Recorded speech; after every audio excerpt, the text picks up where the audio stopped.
Today on the podcast, we have Jessica, who is going to talk to us about variable income. So, last week, I started sharing my story about switching from very set salary based income to a highly variable income and what that was like both personally and in my budget. And now I want to talk to other people in similar boats. So, Jessica, can you tell us a little bit about yourself and a little bit about what kind of variable income you have, how frequently it is, how up and down it might go, all those good things. Yeah, so I'm from Ohio and we are on a variable income and it's just my husband's income. I'm a stay-at-home mom. I became a stay-at-home mom back in 2020. I had my own massage business. ran that for 7 years. I was a massage therapist for 14 years. Decided to quit. Unfortunately, my mother passed away and she was my babysitter for my son. And so I didn't have a babysitter. And then my son wasn't doing well in school. So I ended up pulling him from school and homeschooling him. So we are a one income family. My husband is a auto mechanic. And with that, they are paid by the job. So like oil change could be 3 times of the hour, but a big engine job could be 20 hours. So I never know what he's going to do, what kind of cars are coming in, or what kind of income could be coming in. I mean, so he does have a guarantee. He's guaranteed 42 hours a week, so 84 hours and a pay period because he gets paid every other Friday. But we just never know. So I mean, it could vary from like $200 to almost $300. It's difficult. Sure. Yeah, for sure. So, do you currently budget on the debt free mom template or do you use a different method? What's your method for budgeting? I switched over to the debt-free mom pay period budget, but I'm going between two things right now until I get used to doing the Excel spreadsheet. So I do track paper and pen. I still love that method, and I like seeing where we have spent that money, not just in categories. So I like to say, okay, we went to Chick-fil-A today, and that's the amount, rather than it's just a restaurant budget. So, when you set up the budget, so you said you're paid every other Friday, you guys have a check every other Friday, and you have a minimum that you could expect. When you build your budget, where in that range do you tend to plan for the income? Like, do you just go for kind of the smallest number? Do you try to go off of an average of what he typically receives? So, when you're building it in advance, how do you decide what income you're going to guess is going to be his paycheck? Well, that's where I was faltering. So everybody told me go with the minimum because you do have a minimum. That's like his base pay. But if I did that, which he hardly ever gets, which is nice, we would never be able to afford what we do.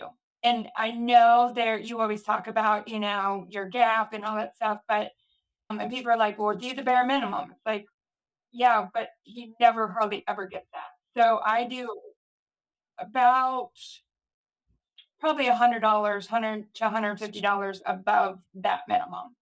Okay, perfect. Because that's kind of I don't wanna say an average because now he's making a little bit more he brings in, but there has been since I started in January, his first paycheck was that minimum amount. And so that's when it's difficult because I wanna do the minimum. That way, if he goes above and beyond, then I could say, "Okay, I expect some savings or this or that." But then if I budget 100 to $150 more and he does get that minimum, then I'm like, oh, now I have to really switch. But I have a savings too that helps and I pull from that savings. Well, that is one of the main frustrations with variable income is you feel like you're almost always wrong. And sometimes it's wrong and in your favor, but it adds to a certain level of frustration that makes it more likely that we just give up on it, right? Because it kind of feels like a game that we're losing at. But it sounds like you're doing the right thing for guessing the income because I would actually agree with you that in general, it is a good idea to go for the minimum you could expect to receive. But like you said, they almost never actually get that minimum. If getting above the minimum is the rule and only getting the minimum is the exception to the rule, I would budget around a higher amount that is more typical or more likely to be what you would expect to receive. So I wouldn't say that budgeting above that minimum base pay is wrong. It just does take a little bit of extra planning so that in the occasion where he is paid that base pay, you have funds that you can pull from. So you said that you have like savings, and if it goes below that minimum or below what you planned on, you can pull from it. Is it just a general savings account? Is it an emergency fund? Is it something specifically for variable income? Like where do you go to pull that from if let's say you thought he would get paid this much and he got paid 200 less than that? It's a general savings we have in our credit union, our emergency fund Okay, that I'm still building to where I want it, you sure. know. So, one thing that I have found just even mentally helpful as I switched from a salary pay to a variable pay is actually having a specific, I don't know if maybe your credit union lets you divide a savings account into different like buckets or categories, or even just having a separate account. But I have found that having a small account that's separate from my emergency fund so that I don't feel like I'm pulling money from my emergency fund helps me to feel like I'm more on plan than off plan. So for people who have variable income, a rule of thumb would be like one paycheck worth, half a paycheck to one paycheck worth in a small extra savings account. And then what you can do is on the occasion that he would get paid less than what you thought, and you can't just, reduce some expense in the pay period to make up for it, you actually need to pull money. If you're pulling money from an account that you are calling like your backup pay or I call it my payroll reserve, and I have this little account that I pull from, it can be so frustrating to have variable income. And it's one of the things I've done for myself that at the end of the day, it's not functionally any different to pull money from my emergency fund versus pulling it from this separate account. But for some reason, the fact that I'm not touching my emergency fund just helps me to feel less frustration and more like, oh, I'm so glad that I put that money there because I put it there specifically for a lower paycheck pay period. And so now I'm going to use it for exactly what it was there for instead of feeling like every transfer I pull out of the emergency fund is making me like further behind or taking away from my goals. If I put the a little bit of money in an account that's specifically there for that purpose, then it feels like I'm on plan instead of off plan, which can sound like a silly, it's like, well, obviously when you pull the money from it, it's not going to be any different. But I think it really does make a mental difference. At least it has for me to not feel like I'm doing something wrong or like I'm falling behind. So that might be an idea to implement that. Now I know obviously that means slowing down when money is going into your emergency fund if you're trying to put this second account aside, but I do think the benefit of having an option for pulling money from something that you don't feel like is your emergency fund can benefit you, and at the end of the day that money is still available, so it's still like putting money in savings. It's just organizing the money in to two different purposes. So, when you then budget for that lower amount, what have you done in the past when he maybe gets paid more than what you planned for? When I budget, and maybe this is wrong, but when I budget all our bills, and then I do grocery and gas. I always we tithe, so I do our tithing, and then I try to. Our number one goal is to build our emergency fund. We're almost there to the amount that I want. After Perfect. all that is done, then I go back and go, okay, if you made more, then I put it in our sinking fund. Okay. But that's where I'm lacking because I don't know if I'm doing that right or not. Because Yeah. I also have to figure out how to put money back into that savings because, like Mhm. I said, looking at, I just used the debt free mom pay period budgeting starting in January, and the first check was January 5th. That was our minimum. That was the minimum pay. You didn't make that, the amount. The last two paychecks, he's done way over that, which is great. So I had to pull from savings in that first paycheck, but I'm just still trying to figure out how to replenish that. One of the things we wanna do is have these default goals in order so we know, how to triage basically the extra money that we have. Even right now, if I were to need to use money out of my emergency fund, all my other goals would then pause until I refilled the emergency fund. So, one thing I've found to be really helpful for making progress on goals is to have one, maybe two goals that we focus on at the same time and no more. Because what we do is we all have a very set amount of a gap between our income and our expenses. It might vary month to month, but it's not infinite, it's not endless. And so, what happens is that if we feel like all of these really good goals, like saving an emergency fund, filling a sinking fund, paying down debt, investing in retirement, they're all good things. So we feel like, oh, well, I should do a little bit of all of them so that all the time I'm always investing, I'm always paying off debt, I'm always putting money in savings. What actually happens is that we take that very limited gap between our income and expenses and spread it so thin that we feel like we're not making progress, where we go months at a time where we're like, my emergency fund is barely bigger than it was at the beginning of the year and it's summertime. Instead, if we take that same amount of money, we're not growing the gap between the income and expenses. We're taking the same amount of money.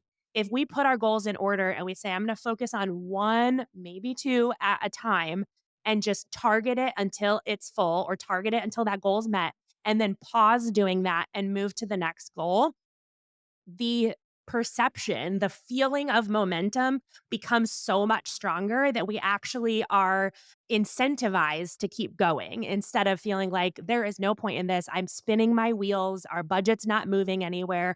So I would recommend having a list of what you want to accomplish and prioritize them in a certain order and just send all of the extra to each one until it is achieved. So, for example, when we were paying off our debt, we did the whole starter emergency fund, then we paid off our debt, then we filled a full emergency fund. And then after that, we actually paused to save up a down payment on a house before then increasing our investments in retirement. But if at any point along the way I used money from my emergency fund, no matter what those other goals were, the debt payoff, the house down payment, the retirement, I would pause for the next couple months until I refilled the emergency fund, and then I would carry on with my next goal. So instead of trying to do all of them at the same time, I had more of a tunnel vision on one goal at a time. And it just felt like I was knocking them out faster than I ever had before without actually increasing the gap between that income and expenses. So that might be a good idea to prioritize one, maybe two things. And then, for example, you brought up the sinking funds. Unless there's a specific time sensitive purpose to some of those sinking funds, like if you have a trip coming up, like don't pause that sinking fund because you have to go at a certain time, right? But if they're general sinking funds like car repair, clothing, what else? House improvement, like that kind of stuff, go ahead and prioritize the emergency fund over and above those until that hits your target. Because at the end of the day, if you have a car repair that's needed and you have money in the emergency fund, you could still use it for a car repair, even if it wasn't in the account that was called car fund or whatever. But what that does is it just gives you a feeling of progress. And that feeling of progress then helps you keep going. And then from there, you can move forward into your other goals, knowing if at any point you have to use money from the emergency fund, you're going to pause that other goal to focus on the emergency fund and get it filled back up and then shift your focus. So that might be something that could help you again, like I said, without growing the gap between your income and expenses, could help you feel like it grew because you're making some more progress. Because I think setting goals is a little hard when you have variable because again, you don't know what's going to be coming in. You Yes. can guess it, but like I said, when you guess and I have like a certain amount, I budget for almost every single thing and it's all taken care of. So when he does above and beyond, I'm like, oh, we can put a little bit more here and a little bit more here, and savings and stuff where you want to be, you know. Yeah. So, what it can help you do too is that because you and I have variable income, we have more decisions to make in our budget than someone who has a salary because they plan out their budget ahead of time and there's no surprises with what their paycheck is, right? We have to make a plan A but we can pretty much guarantee that what's actually going to happen is going to be some plan B, right? That something is going to change, something And is I'm going to supposed to do P, fluctuate. A, E, and F. Yep, yep, and then during the pay period, it's F, All and then right. you think that the next pay period is gonna be A, but it's C, and yeah. So it definitely is harder because we know that what we're setting up is probably not gonna actually work out, but we still want to set that up because it's easier to tweak an existing plan than to wait until we actually get the paycheck and kinda scramble to make a plan once the pay period has already started. I always feel like even though I budget, other than my bills, it just Mhm. feels like I'm always like moving things around and doing this and and then I Yep. think that's where my head just kind of Yep, the numbers get swirled together for yeah, sure. yeah. So what we can do, especially in those kind of situations, because we do have a longer list of decisions or a more frequent amount of decisions to make than someone who is set salary, is to come up with those prioritization lists of our goals so that when you get extra income, if his next paycheck ends up being 2 or 300 more than what you expected it to be, if you already have a set list of whenever I have extra income, I do this until it's full, and then I do this, and then I do this. If that decision is already made, then at the very least, even though you do have to do more, moving the numbers around, it reduces your decision fatigue by as soon as he gets paid, you're like, oh, there's an extra 300. I already know that our top goal is the emergency fund.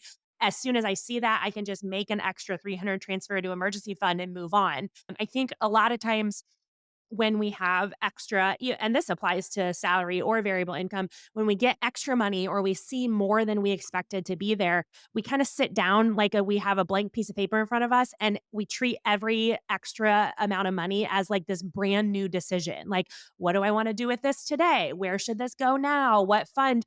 And that is exhausting. Even if it's exciting to have, that extra income, it is exhausting to have to tell yourself you have to decide. Now you have to decide again. Now it's already the next Friday and you have to decide again. So giving yourself a default list of this is what I do. If anybody knows the lazy genius, her name is Kendra Adachi. She's an author and podcaster. And one of her big recommendations on just being more efficient in life in general is what she calls decide once. So she's like, come up with things like her favorite one is kids' birthday parties. She's like, I decide once that I give a $10 gift card to McDonald's and the kid draws a card. And she was like, that's the decision. We like every time we go to a birthday party, it's just we already decided what the gift is. And I don't walk into Target being like, what do I want to get for this kid? And what do I want to get for this kid? So it's the same idea with our money that we kind of want to decide once, where is my extra money going right now? And then just be on autopilot that anytime we have extra money, that's where it goes. So, for example, my current goal is retirement. Even though my income is variable and I have to wait until I actually get paid to know how much is going to go into retirement.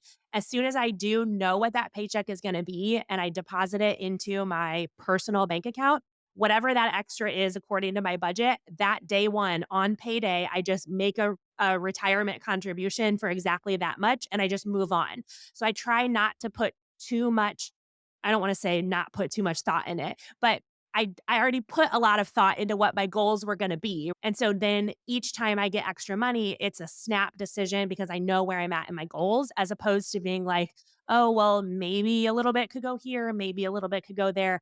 Because the other thing that happens, at least for me, I'm the spender out of my family, I don't know about you, I'm the spender. What happens for me is if I give myself too much time to think about it, it's not gonna actually end up going to my goals like I wanted it to. So that's another thing that decide once mentality really helps me to not give myself too much time to think about all of the fun stuff that I could do with this money and instead be like, you know what your goals are, just send the money to the goals and make it a little more automatic. So, does that sound like something that might be helpful for you as the budgeter to have a list of I know where my money's going?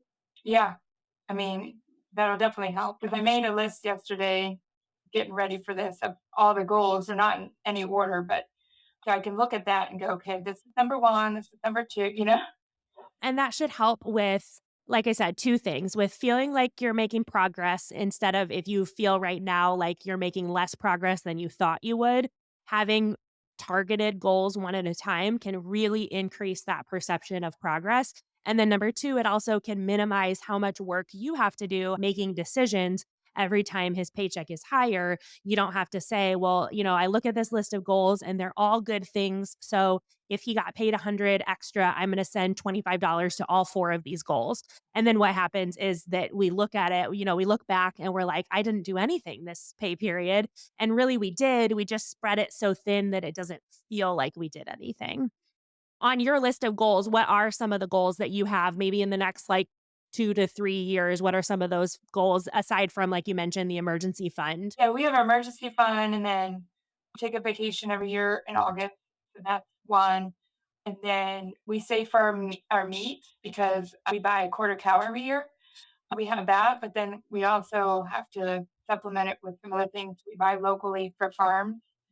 Just some different things like car maintenance, Christmas, and Mhm. then retirement, definitely. Because we're in our 40s. Awesome.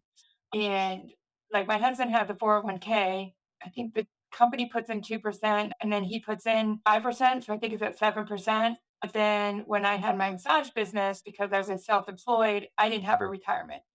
So Mhm. we started a Roth IRA. When we talked to our financial person, they said, oh, 350 a month if you could put that in. And I'm like, I'm not even there. I put in what I Mhm. can and they put in a little bit because Yes. each little bit is going to grow it. But yeah, I would love to retire Yeah. him early if I could. I love all of those. So one of the things that I noticed in that list with was that several of them, especially the Christmas, the cow purchase, and vacation, all have specific time periods where instead of being a general sinking fund, it has a specific date in mind. So one of the good things about the debt free mom template is that you could plan out farther than just this one tab, this one set of 6 pay periods, for example. And if you could go maybe just far enough to see August, then you can plan backwards for if this is how many pay periods I have between right now and the trip, and we want to save $3,000 or whatever it is for the trip, if you plan backwards and identify when extra money is available, in which pay periods, and how much would need to go towards that goal in order to have that amount of money by that date, that can really help alleviate some of that stress too. Because just seeing a visual of like, oh, even if even if I plan for his checks to be $200 lower than what they normally are, or than what he's been getting recently as his paycheck has been getting higher, I have plenty of time between now and August to fully fund that trip. And I don't have to stress about, for example, choosing between having money in the emergency fund and going on a trip. I can see that both are able to happen. So I think, especially for that variable income,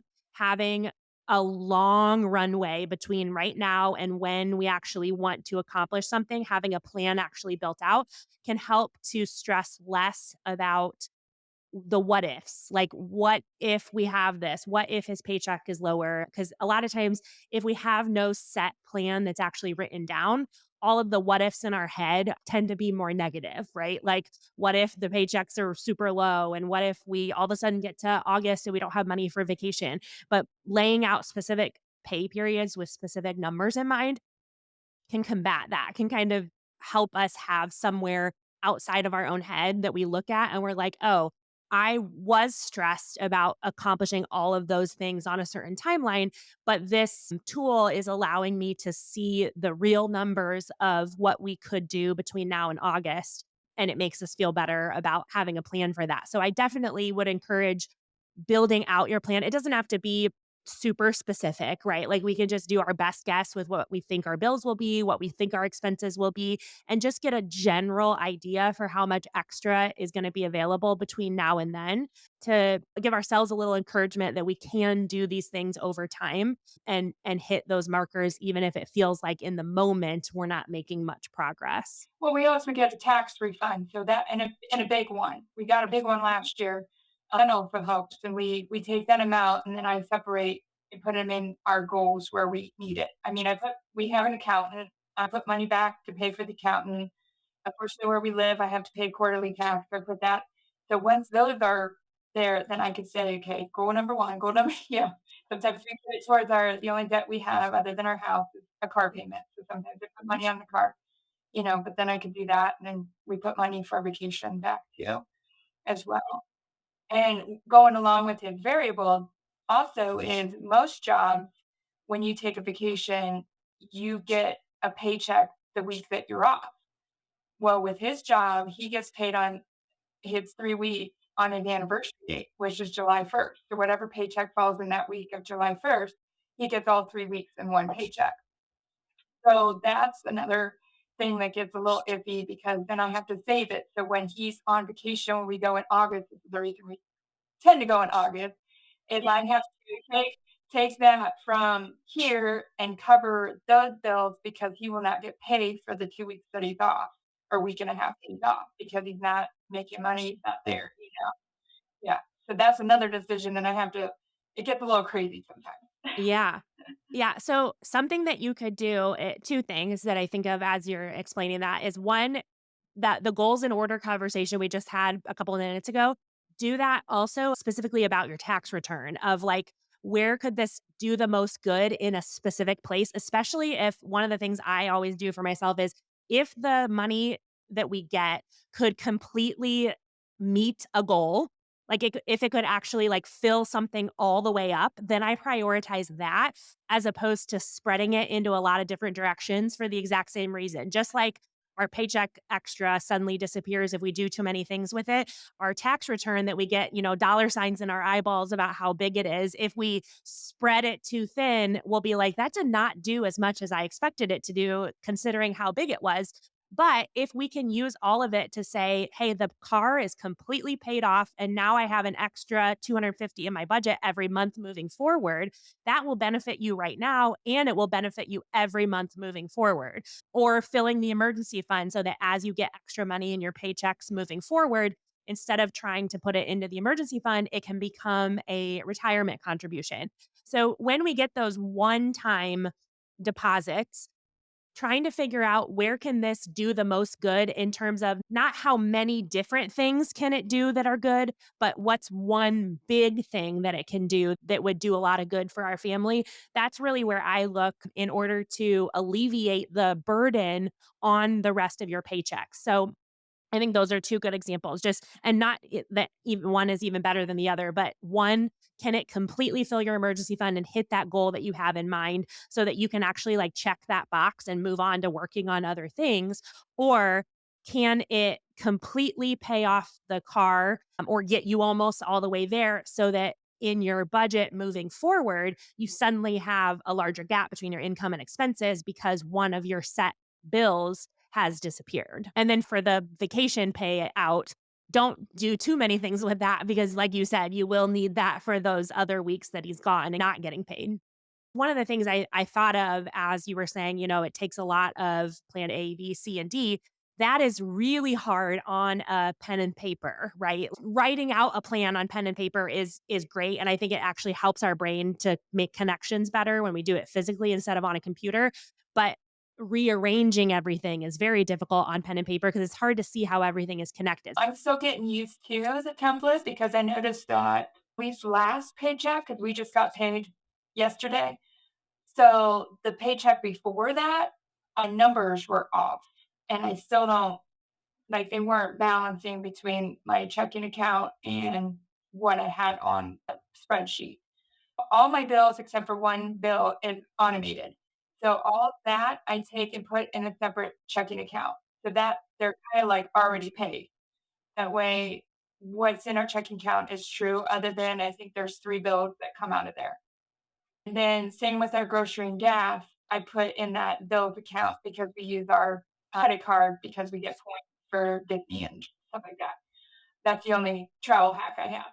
I accounted for all of that and I paid off my credit card, everything, but I don't know where the mishap went and why. So I just went up to the miscellaneous deposit and put it different so that it was there and moved on because I still couldn't find it. Yeah. So first of all, excellent job doing that.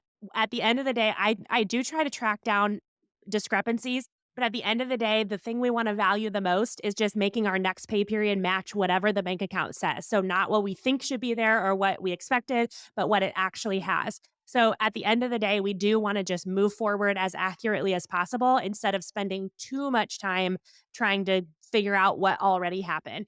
But second thing, did you say that there was more in your bank account than you expected to have or less in your bank account than you expected to have? There was More. more than I expected. Okay. So it might be none of these, but some of the things that happen that cause that are number 1, if I write a check for anything and then they haven't deposited it, that could have more money in the account than their what or than my budget says. The other thing is sometimes when I record the checking account balance at the start of the pay period, if there was something that I thought would be taken out in my current pay period, but it actually got taken out like right before payday. So sometimes bills that like if you get paid on, if you said, yesterday was your payday, if you got paid on February 3rd, and you budgeted a bill that comes out typically on the 3rd, sometimes auto pays get taken out a couple days within a couple day range. If it maybe got taken out on the 2nd instead of the 3rd. And so then when I had written down my balance for how much I was starting with at the pay period, I was expecting this balance minus this bill, but really that bill had already been paid. And that sometimes happened for me because especially my utilities get pulled within a 4 to 5 day window. And so sometimes they get paid. No, I hate that. Yeah, they get paid in a different pay period than I planned for them, which is annoying. But honestly, having more in your bank account than you expected is a good problem to have. And so, but I totally get it because it does create this feeling of what am I missing, right? Like what bill is going to randomly get withdrawn in the next couple days that I don't have marked down, and that's what the money had been for, and so I was just forgetting about it. Those are the things that I tend to double check is did I, put a charge down for anything that I either wrote a check for or like I have a Target Red card that's a debit card instead of a credit card. So I get like the 5% off, but it debits directly out of my checking account. But it tends to have a 2 to 3 day delay between when I buy something and when it actually debits it out of my checking account. So sometimes I'll go to Target, I'll buy something on that, and I'll right away record that expense in my budget. And then if I do a budget check in between then and when Target actually pulls the money out, sometimes I miss that and I think that I have more than I actually have. But I would just say, I would encourage you that that will probably always happen in some regard, plus or minus, and that you did the exact right thing, which is taking a little bit of time to try to figure out what it is and then deciding to move on and just accept that whatever the bank account is, what it is for right now, and move forward with that right deposit at the start of the next pay period. I think that's why I do pen and paper still. I'm still trying to figure out how to do this system, which is a great system, and I love it because it shows, a lot of things that pen and paper don't show you. But trying to do that transition and, because you're going between checking account and credit card, and then we pull cash out for like our spending money, and then also our savings. Some of our funds are cash. So I think a lot of that is, Yeah, you know, and I would say for most people, it takes going through the first full sheet, the 6 pay periods, before they really feel like they hit a groove of some kind. So, don't give up if you're on pay period 3 and you're like, "Oh, well, I missed something, so it got messed up." I would say it's a solid 6 pay periods. Once you have that first sheet done and you're moving into the next one, I really feel like there's a switch of just a comfort level or confidence level with what's there and how it functions. The other thing, and maybe you already do this, but because you have different accounts that you're putting money in and some are cash and then credit card, color coding is really helpful too. If you want to, if you fill in the boxes as you pay for something and you say, okay, blue is going to be cash withdrawn and orange is going to be transferred to my secondary checking account. And what I do for my color coding system is for a long time, I did not use credit cards at all. I only used debit. So I just had one color. And every time something was withdrawn from my checking account, I just filled that box in. It was like a dark blue.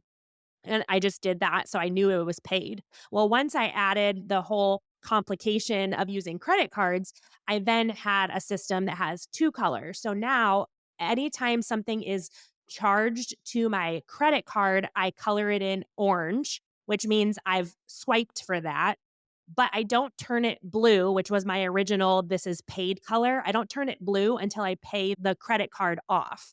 So for me, orange always means swiped on the credit card, and blue always means it's actually been paid out of my checking account and it's done, it's taken care of. And the reason I have the two colors is that not everything goes on the credit card. So, like you said, like a transfer to savings, as soon as I make that transfer, I color it in blue. We write a check for our rent. As soon as I see that our landlord deposited it, I color it blue.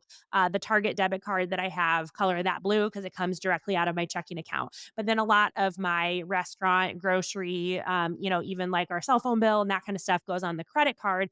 So as I'm doing a budget check in, if I see that something was charged to the card, I color it orange. So that tells me instead I have taken care of this in terms of I've bought it, but I haven't paid it out of the checking account yet. And so if you have other layers to that, like withdrawing cash or transferring it to a different account or whatever, you might want to come up with a system that could keep you organized so that it's easy to do a budget check in really fast and just be like, oh, yeah, I withdrew the cash for personal spending and my cash withdrawal color is purple or whatever it is. Yeah, because like I said, I transfer all our bills over to a separate checking account, so then that would Hmm. probably be one color, and then if it comes Yep. use our debit card, that'll probably be a different color, because then, like, some of that stuff, like, especially our gas and groceries, we use our credit card, but then I Hmm. pay from our checking account, not from that Yep. bills account, so then I transfer that money back in the That could just stream. help. It'll help you not have to mentally remember where you're at in the process. The colors can kind of tell you. Because, like, last pay period, our grocery budget's like 300, but we went over like $6. So I Hmm. put $3 and I think it was 306.60, I think it was. Yep. And so I transferred that back over, but then our gas, we go under because every other week my husband had the work truck.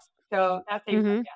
But I still budget that amount because there are times where I might be driving around a lot and have to Hmm. do several fill-ups rather than him that just fills up one. So then I've been taking that money and putting that in our car maintenance, like the leftover in our car maintenance fund. Hmm. I can do it and I can see it on paper, but to do it on the Yes. spreadsheet, it's where I get confused with all the transferring and the adding back in and Yep. and stuff like So the default that you wanna have in your head is that the budget spreadsheet is monitoring what comes in and out of your primary checking account, wherever your bank account goes in. So, it works very well when managing one checking account, and even you can have multiple checking accounts, but in terms of tracking in the budget, what we wanna prioritize is tracking the ins and outs of one primary checking account. If we're trying to do multiple bank accounts at one time, what can cause some mess is if the money being used out of the different accounts didn't necessarily come from the paycheck that we're working on, because then it looks like we're spent like what you said, it looks like we're spending more than we did simply because the funds for that came from something else. So I just say make budget match bank account and behavior. So just have it in your mind like what's coming in and what's coming out of that primary checking account. And then color coding your system, I think, could also really simplify so that you know, like, oh, yeah, I didn't just transfer that money over to that secondary checking account. I actually already transferred it back and paid the credit card. I'm done with that part of it. Yeah, because, like, I wanna see the different categories that I'm doing, but, like our mortgage payment, I split that up into pay periods. So, when I put that in the mortgage line and color it probably whatever color because I transferred it out of my checking account and put it in that secondary checking account. And then that's where it's being paid, into that secondary account, but I already took it out of this primary checking. Right. So in that case, you would actually want to use whatever color you're going to use to mean paid and done because that money is not coming back into your checking account. But with the credit card, it would be different. It would be like there Orange should or be yeah. there should be Right now I one use color blue and for orange. yeah, for basically like pending and then another color for I know the blue. I've trained myself to know when I color it blue, that means like I do not have to worry about that bill anymore. I have fully taken care of it, including paying off the credit card portion if that applies to that account. So yeah, color coding it in that way can simplify and kind of streamline how much of all of the moving pieces you have to actually hone in on and pay attention to when you sit down to check in. Okay. Just talking about this color coding thing for gas and grocery, pay for the trip. Mhm. Like the only thing from that second checking account that I transfer back into my primary checking because they go on a credit card and one other bill because I get a discount if I pay with my credit card.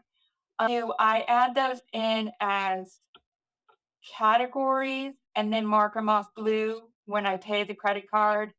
Or do they go into as miscellaneous deposits? Does that make sense? I would do one of 2 things. I would do orange when you move it out of your primary checking. And then I would definitely always budget for it in the proper category. So when you're transferring money out, I would keep the planned transfer out in grocery and gas and whatever that money is actually being used for.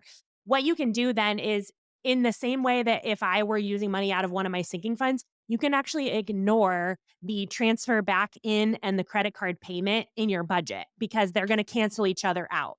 So if you've already budgeted for the transfer out of your primary checking, that's the act of spending the money basically in terms of your budget. And then if you like you said, you wait until the end and then you see that it's 306.60, so you transfer 306.60 back into your primary checking and then you make a credit card payment for 306.60 or equal to, 306.60 plus your other categories. Those two things are going to cancel out and have no effect on what's actually available in your budget. So you could change the color, right? Like you could change the color of the grocery category from orange to blue once you make the credit card payment, but you don't need to add any numbers into your budget because you're doing an in and an out that's going to equal 0 in terms of the effect on your budget. So that's what I would do. Like that's what I do if I set money aside for a trip and I am budgeting like $250 a month into a vacation fund 6 months before we travel. Each of those 250s, they don't go in the savings line because I'm actually going to be spending it on vacation. But then once I actually travel and I'm spending the money out of that sinking fund, I don't record it in my budget because that would be duplicating that expense. I've already represented in my budget that I was going to spend this money on vacation. So I put all the vacation spending on a credit card so I can add it up and see where I'm at. If my vacation budget was, $1,200, I can see what that card balance is over time. And then once we're done traveling and I add it all up and I say, yep, we spent 1,170. I'll transfer 1,170 out of my vacation sinking fund into my personal checking account, pay a credit card payment of 1,170. And because those two things are equal, they cancel each other out. And I don't put those two things in my budget at all because the 250 going into the vacation fund each month leading up to the trip was already budgeted for as vacation spending. Now, if you went over that amount, you'd probably put that little bit amount that you went over. Yep. Yep. That makes sense. Right, like, if I had 1,200 in my vacation fund, but we spent 1,250, so I needed to use $50 out of my budget buffer in my current pay period, then I would put $50 on vacation line in that current pay period because I needed to use 50 out of my current paycheck in order to cover that. The other thing you could try, and you don't need at all to try this right now, I would ease into some of these changes that we're talking about, is once you feel consistent with tracking your expenses and marking them as paid, I would entertain the idea of not doing the transfer out and transfer back in just for the things that go on the credit card, because all it would do is eliminate two things that you have to manually do and it wouldn't make any more or less available in your budget. So what happens when we start to budget in a pay period method that can actually has the ability to match our bank account, what we start to do is we transfer how much we pay attention to the balance from what's the balance in my bank account to what's the balance in my budget. And once you start to feel that transfer where you're not super concerned with exactly how much happens to be in your checking account at this moment, in terms of making decisions, and you're instead more focused on what's available in my bank account for making decisions, then that means that you could probably handle keeping some of that money in your checking account and just leaving it there until the end of the pay period and using it to pay your credit card bill because the credit card comes out of that account would Because minimize. I would love to eliminate that second. checking account. It was just because he's so variable, and then the way we were living, not that we were like overly spending or anything. I just knew that I was so afraid that that money would be there when that automatic bill came out. No, it's a completely valid method and a completely valid concern. But one of the perks of adjusting to a system that will make you feel more confident about how in tune you are with these different moving parts is that once you start to feel that level of confidence, I would then reevaluate, maybe, 2 or 3 months from now, reevaluate and say, now that I have this awareness and these skills, what are some of the overly complicated parts of my overall money picture that I could maybe pare down to give myself less work? One of the options would be, even in the interim before you decide to do that, that almost any credit card will allow you to attach to almost any checking account when making a payment. You can just add a checking account that you're going to pay from. So you could go to that credit card and add the secondary checking account as a pay account. And then you could, at the end of every pay period, pay the credit card bill directly out of your secondary account instead of your primary one. So even if it wasn't the account that you originally set up with, every credit card company that I've ever used, and it's been four, has allowed me to add multiple checking accounts to the list of connected accounts that I can pay from.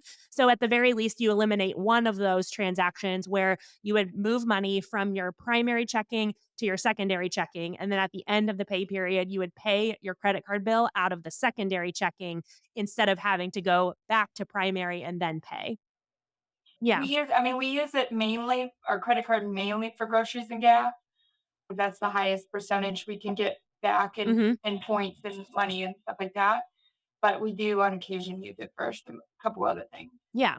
Yeah. So those would just be a couple options for at least slightly reducing how many moving parts you have to pay attention to. Because I think the transferring also confuses Yep. me sometimes. I do the same thing. I'm like, "Oh, I know that I'll be able to keep track of this." And then, 5 or 6 transactions in, I'm like, "Did I move that money over?" If you were to look at especially my Ally accounts, I have multiple times where it's like 500 in, 500 back out because I transferred it to the wrong account or something. So I definitely feel your pain on That's that one. another thing I'd like to get where some of these accounts like vacation and maybe home repairs and car maintenance or whatever to have those high yield savings accounts. But Yeah. I haven't stepped there yet. Yeah. So I just Well, keep it in I cash. highly encourage you to because it is free money. Yeah, that's what I hear. So Yep.